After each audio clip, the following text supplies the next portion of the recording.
বন্ধুরা বুঝতে পারছেন আজকে হঠাৎ করে ডিউটি থেকে আসার সময় গোড়া মাছ দেখলাম, তাই ভাবলাম কিছু গোড়া মাছ আনি। তাই বলে আমার মারার লাগে এত মাছ।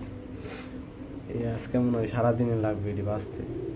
আলাদা করতেছে যে এগুলো হচ্ছে চিংড়ি মাছ, যেগুলো পুঁটি মাছ, এখানে চান্না মাছ আছে, আরও মলা মাছ আছে। গোড়া মাছ খাইতে অন্যরকম স্বাদ। কি লাগবে বল এটা দেখি আমার জল লাগে।